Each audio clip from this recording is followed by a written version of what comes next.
chineses que tinham vindo da Tailândia para passar férias da China para passar férias na Tailândia. Quando você fala sobre a origem, só para não perder esse ponto, aquela questão dos jogos militares está descartada? De jeito nenhum! Isso é sensacional. Foi bom você ter já chamado isso, Leonardo, porque estava na minha lista. Eu falar um pouquinho mais tarde sobre isso também, porque está circulando agora na internet chinesa, mas com provavelmente centenas de milhões de leitores no Weibo, especialmente,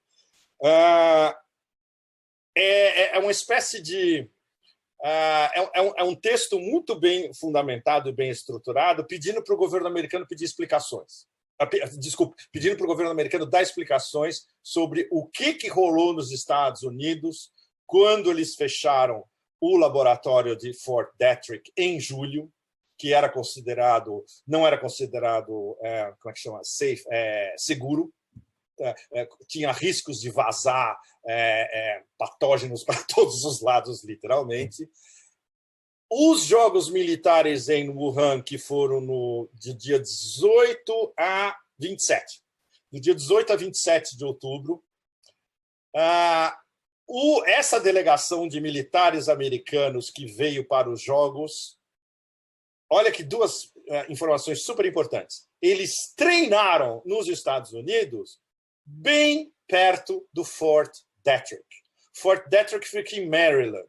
É o que a gente chama de Beltway. Beltway é Washington, Virgínia e Maryland. É onde fica o Deep State inteiro e onde fica a CIA, o Pentágono, várias instalações, fortes, NSA, tudo fica ali no Beltway. E o Fort Detrick, a mesma coisa. E o campo de treinamento desses nossos 300 militares, que foram para os Jogos Militares Mundiais em Wuhan. Data importantíssimo, 18 a 27 de outubro, eles tinham treinado do lado do Fort Detrick, que já tinha sido fechado por medo de escape de patógenos. Aí a informação fundamental que está nesse texto chinês, eu recebi uma tradução de um professor de Hong Kong, então eu tenho esse texto em inglês agora, e é uma coisa extraordinária. Eu vou ler para vocês um trecho aqui que é super importante. O hotel onde os americanos ficaram. O hotel chama-se Wuhan Oriental Hotel. É um dos hotéis principais do centro de Wuhan. Sabe onde ele fica? Ele fica a 300 metros do mercado de frutos do mar. O que já nos leva a, evidentemente, é mais do que óbvio. Você é uma delegação estrangeira, você está num país para uns jogos, você tem umas horas livres, vamos dar uma voltinha. E dar a voltinha significava passar no mercado que é a 300 metros do hotel. Isso qualquer um de nós, quando está viajando, faz a mesma coisa, certo? Bom, o mais importante é o que foi documentado pelos médicos locais em relação a esses militares. 5 desses 300, eles desenvolveram uma febre super forte no dia 25 de outubro, ou seja, 2 dias antes do final dos jogos, né? E eles foram levados para um hospital de doenças infecciosas para serem tratados. 42 empregados desse hotel, do Oriental Hotel, eles foram diagnosticados com coronavírus. E olha que loucura, 7 desses eles tiveram no mercado. Desculpe, e 7 pessoas do mercado também foram detectadas com coronavírus. E eles foram tratados antes do pessoal do hotel.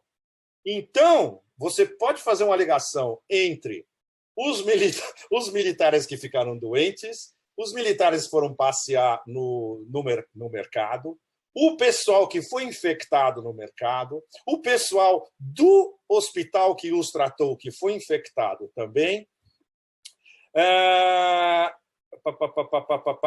7 pessoas do hotel tiveram contato com 42... Exatamente. E aí os médicos dizem que esses infectados que tiveram contatos com o pessoal do mercado, com os americanos e com o hotel, foi o núcleo inicial de pacientes do coronavírus. Ô Pepe, é por isso, então, que aquele porta-voz do governo chinês, o Zhao, alguma coisa, falou, olha, que os americanos têm a obrigação de dizer quem é o paciente zero dos Estados Unidos. Exatamente, e eles não vão dizer nunca. Isso a gente pode apostar quanto for. Eles têm um medo atroz de, primeiro de tudo, de reconhecer abertamente, por exemplo, você faz um search da mídia como é que chama, corporativa americana e você vê fechamento de Fort Detrick, tem umas noticinhas, 3, 4 parágrafos, não sei, e muita coisa sumiu. Foi literalmente foi sumido, inclusive, pelo Google na internet. Você vê alguns pequenos detalhes, mas ninguém explicando em detalhes por que foi fechado, quais eram as acusações, o que poderia ter vazado, se algo vazou, se alguém foi contaminado, se alguém entrevistou, por exemplo, soldados que moram perto de Fort Detrick ou famílias de soldados do Fort Detrick foram infeccionados ou não. Nada. É aquele silêncio imperial absoluto, certo? Aí, depois de tudo isso, eles falam do fechamento esse texto chinês. Eles falam do fechamento do Fort Detrick. E aí tem uma coisa muito interessante. É um negócio que é impossível a gente confirmar por vias diplomáticas, porque a diplomacia chinesa jamais vai... Isso é uma das cartas que eles têm na mão. Mas isso deve ter sido provavelmente alguém lá em cima que vazou para a Xinhua ou para o People's Daily, etc., não foi publicado em inglês, mas foi publicado em mandarim. E aí repercute nesse texto.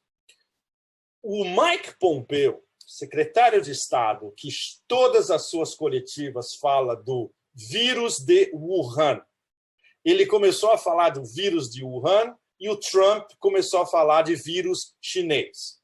Então, na narrativa da Casa Branca, já há vários dias, vocês todos devem ter visto, é vírus chinês. A ideia inicial veio do Mike Pompeo, não se esqueçam, Mike Pompeo é CIA, é Deep State. Eles querem destruir a China, para eu dar a versão mais curta para todos vocês. Bom, o Pompeo telefonou, sabe para quem? Não para o ministro das Relações Exteriores chinês, que é o contraparte dele, o Wang Yi, que é um dos grandes ministros de Relações Exteriores do mundo. Ele é no nível do Lavrov e no nível do nosso Celso Amorim. E do Zarif, do Irã. Eles estão lá em cima, entre os melhores ministros de Relações Exteriores do mundo. O Pompeo não ligou para o Wang Yi, ligou para o patrão dele, que é o cara que manda no Conselho de Estado, o Yang Jiechi. O Yang Jiechi, mais poderoso que ele, só tem o Xi Jinping. E, segundo esse texto chinês, que obviamente a gente não tem como comprovar por vias diplomáticas, ele pediu para os chineses segurarem e não soltarem nenhuma bomba. Ou seja, é aquela coisa bem Mike Pompeo e CIA, né? Nós mentimos, nós encobrimos, nós tentamos subornar seja quem for. Ele estava tentando dizer, olha, nós vamos tentar achar uma explicação para essa história, mas, por favor, vocês não publiquem nada por enquanto. Os chineses, claro, a la Sun Tzu, esperando que a força do adversário, no fundo, o jogue no chão, né? Falaram, tá, ok, tudo bem, só que a gente quer uma explicação detalhada de vocês sobre o paciente número 1 dos Estados Unidos, que é exatamente, Leonardo, que você evocou agora há pouco, um dos porta-vozes, esse diplomata que é um dos porta-vozes do Ministério das Relações Exteriores, o tweet bombástico dele da semana passada, ele está apenas colocando isso, ele colocou isso na Twittersfera global e virou um dos tweets mais retweetados da história. Né? Impressionante. Eles viraram a narrativa de ponta cabeça e falaram, o vírus chinês é nosso? Então explicam vocês o paciente número 1. Nós identificamos o nosso paciente número 1, provavelmente. Foi em Wuhan. Foi nesse pequeno grupo do hotel e do mercado. E vocês? Impressionante, Pepe, também como a diplomacia chinesa hoje está muito mais assertiva, né? Nossa, mas isso é uma coisa que a gente tem conversado isso. Nós nunca poderíamos esperar que, no intervalo de 2, 3 semanas, a política externa deles começasse a ser ativa e até agressiva. E eles agora